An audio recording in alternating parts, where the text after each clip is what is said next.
পরদিন সকালে চিল্কা যাওয়ার জন্য আমাদের গাড়ি বুক করা ছিল। তো আগের গাড়িতে উঠে একটা ব্রেকফাস্ট জয়েন্টে গিয়ে সেখান থেকে লুচি তরকারি আর দোসা খেয়ে আমরা ডিরেক্ট চলে গিয়েছিলাম চিল্কার ভিউ পয়েন্টে। সেখানে ডলফিন, রেড ক্র্যাব, রাজহাঁস আর সি মাউথে যাওয়ার জন্য আমাদের পুরো একটা বোট বুক করা ছিল। তো এই দেখো আমরা উঠে পড়ছি বোটিংয়ে। এটা মোটামুটি 5 ঘন্টার একটা জার্নি ছিল। বোটে উঠে ইনিশিয়ালি মধুরিমাদি একটু ভয় পেলেও পরের দিকেও সে কিন্তু কমফোর্টেবল হয়ে যায় আর যথেষ্ট এনজয় করে। এখানে আমরা প্রচুর পোজ দিয়ে দিয়ে ছবি তুলেছি, ভিডিও করেছি। আর হ্যাঁ, যেটার জন্য যাওয়া, আমরা ভাবছিলাম ডলফিন দেখতে পাবো কি না। আমরা কিন্তু প্রচুর ডলফিনও দেখেছি, কিন্তু সেগুলো আমাদের চোখে ক্যাপচার হয়েছে, সেগুলো আমরা কিন্তু ভিডিওতে সেভাবে ধরতে পারিনি।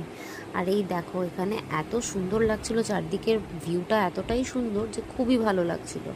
এখান থেকে আমাদেরকে রেড ক্র্যাব দেখাতে একটা আইল্যান্ডে নিয়ে যাওয়া হয়।